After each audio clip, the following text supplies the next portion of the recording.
మత్తయి 6వ అధ్యాయం 33వ వచనం ఆధారంగా దేవుని రాజ్యాన్ని వెదకడం అంటే ఏమిటి, దాన్ని ప్రాక్టికల్గా ఎలా అన్వయించుకోవాలి అనే విషయాలను ఒక చక్కని కథ ద్వారా తెలుసుకుందాం. హైదరాబాద్లోని ఒక రద్దీగా ఉండే ప్రాంతంలో మేరీ అనే యువతి నివసిస్తోంది. మేరీ ఒక ప్రైవేట్ రియల్ ఎస్టేట్ కంపెనీలో సేల్స్ ఎగ్జిక్యూటివ్గా పనిచేస్తోంది. భర్త అనారోగ్యంతో ఇంట్లోనే ఉంటాడు. ఇద్దరు చిన్నపిల్లలు. ఇల్లు గడవడమే కష్టంగా ఉన్న పరిస్థితి. మేరీకి యేసయ్య అంటే ప్రాణం. ప్రతి ఆదివారం చర్చికి వెళుతుంది, దశమ భాగం ఇస్తుంది.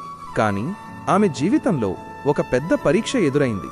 పిల్లల స్కూల్ ఫీజు కట్టడానికి ఆఖరి తేదీ దగ్గరకు వచ్చింది. చేతిలో చిల్లిగవ్వ లేదు.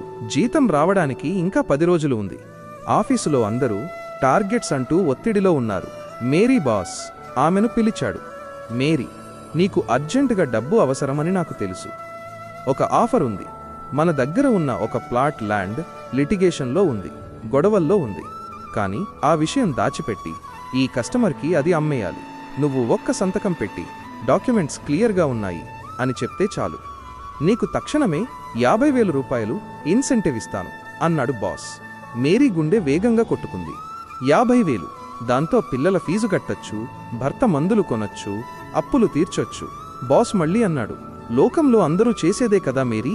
నువ్వు నీతిగా ఉంటే నీ పిల్లలకు చదువెవరు చెప్తారు? దేవుడు వచ్చి ఫీజు కడతాడా? మేరీ మౌనంగా క్యాబిన్ బయటకు వచ్చింది. మేరీ తన సీట్లో కూర్చుని కళ్ళు మూసుకుంది. మనసులో యుద్ధం జరుగుతోంది. సాతానంటున్నాడు, సంతకం పెట్టేయ్, దేవునికి తెలుసు కదా నీ కష్టం. కాని యేసయ్య స్వరం ఆమె అంతరాత్మలో వినిపిస్తోంది. మొదట నా నీతిని వెదకు. మేరీ ప్రార్థన చేసింది, యేసయ్య, నాకు డబ్బు చాలా అవసరం, కాని అబద్ధం చెప్పి సంపాదించే డబ్బు నాకు వద్దు. ఇది నీ చిత్తం కాదు. నీకు ఇష్టం లేని పనిచేసి నా పిల్లలకు నేను ఏ ఆశీర్వాదం తీసుకువెళ్తాను? నాకు ఉద్యోగం పోయినా పర్లేదు, నేను నీకు లోబడతాను. ఆమె బాస్ దగ్గరకు వెళ్ళి, సార్ క్షమించండి, నేను ఆ పని చేయలేను. కస్టమర్ని మోసం చేయడం నా దేవునికి ఇష్టం లేదు అని చెప్పింది. బాస్ మండిపడ్డాడు, నీ ఇష్టం. ఈ నెలలో టార్గెట్ అవ్వకపోతే ఉద్యోగం ఊడిపోద్ది, జాగ్రత్త అని గట్టిగా అరిచాడు. ఆ సాయంత్రం ఆఫీస్లో సహోద్యోగులు మేరీని చూసి నవ్వారు.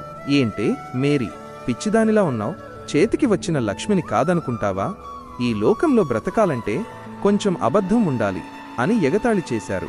లోకం తీరువేరు, అది స్వలాభం చూసుకోమంటుంది. కాని మేరీ దేవుని రాజ్యం వైపు చూసింది. దేవుని రాజ్యం అంటే దేవుని పాలన.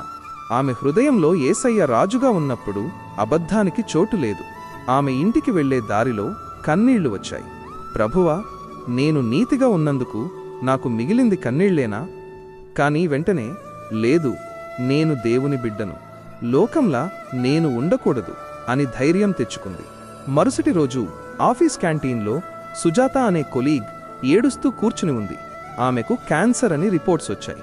అందరూ ఆమెను చూసి జాలిపడి వెళ్ళిపోతున్నారు, కానీ ఎవరూ ఆగలేదు. మేరీకి తన సమస్యలు, ఫీజులు గుర్తొచ్చాయి. నా బాధలే నాకుంటే ఆమెను ఓదార్చే ఓపిక నాకెక్కడిది అనిపించింది. కాని దేవుని రాజ్యమంటే ప్రేమను పంచడం. మేరీ తన ప్లేట్ పక్కన పెట్టి సుజాత దగ్గరకు వెళ్ళింది. ఆమె చేతిని పట్టుకుంది. సుజాత, భయపడకు, యేసయ్య గొప్ప వైద్యుడు, నేను నీకోసం ప్రార్థన చేస్తాను అని చెప్పి అక్కడే ఆమె కోసం కన్నీళ్లతో ప్రార్థించింది. సుజాతకు ధైర్యం చెప్పింది. ఆ క్షణంలో మేరీ తన స్వార్థాన్ని చంపుకుంది.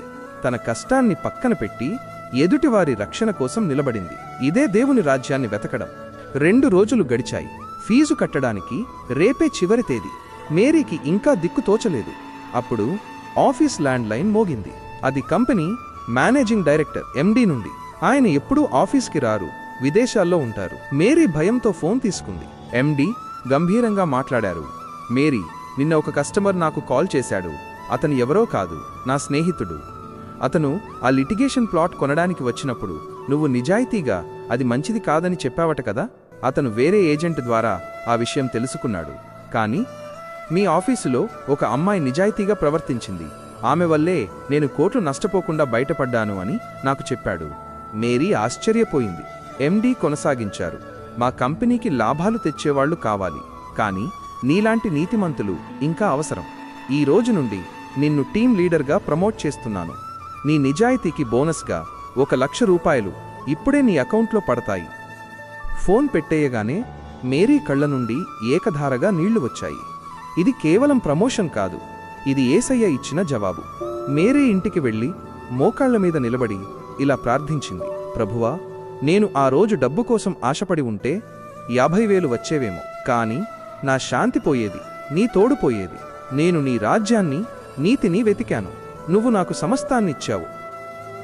వివరణ: చాలామంది దేవుని రాజ్యం అంటే చనిపోయాక వెళ్లే పరలోకం అనుకుంటారు. కాని యేసు ప్రభువు చెప్పినట్లు దేవుని రాజ్యం అంటే దేవుని పాలన, గాడ్స్ రూల్. నీ హృదయంలో, నీ జీవితంలో దేవుని మాటకు రాజులాగా అధికారమివ్వడమే దేవుని రాజ్యాన్ని వెతకడం. మనం ఈ లోకంలో ఉంటూ దేవుని రాజ్యాన్ని ప్రాక్టికల్గా ఈ 3 విధాలుగా వెతకాలి. 1. దేవుని చిత్తానికి తలవంచడం, సబ్మిషన్ టు గాడ్స్ విల్. ప్రతి చిన్న నిర్ణయంలోనూ ఇది నాకు ఇష్టమా అని కాకుండా ఇది దేవునికిష్టమా అని ఆలోచించాలి. ఉదాహరణ: నీకు ఆదివారం ఓవర్ టైం చేస్తే డబ్బులు వస్తాయి, కానీ చర్చి మానేయాలి. అప్పుడు డబ్బును కాదని దేవుని సన్నిధిని ఎంచుకోవడమే రాజ్యాన్ని వెతకడం. 2. లోక పద్ధతులకు వ్యతిరేకంగా బ్రతకడం, living opposite to the world. లోకమంటుంది డబ్బు కోసం ఏదైనా చెయ్యి, దేవుని రాజ్యమంటుంది నీతి కోసం నష్టపోవడానికి సిద్ధపడు. ఉదాహరణ: అందరూ లంచమిచ్చి పని చేయించుకుంటున్నారు కదా అని నువ్వు ఇవ్వకూడదు. దేవుని బిడ్డగా నువ్వు నీతిగా ఉండటమే ఆయన రాజ్యాన్ని స్థాపించడం. 3. ఇతరులకు సువార్తను పంచడం, స్ప్రెడింగ్ ద లవ్. దేవుని రాజ్యాన్ని వెతకడం అంటే ఆ రాజ్యంలోకి ఇతరులను కూడా ఆహ్వానించడం. నీ ప్రవర్తన ద్వారా, నీ మాటల ద్వారా ఎదుటివారికి క్రీస్తు ప్రేమను చూపించాలి. నాకెందుకులే అని స్వార్థంగా ఉండకుండా పక్కవారి రక్షణ కోసం ప్రార్థించడం కూడా రాజ్యాన్ని వెతకడమే.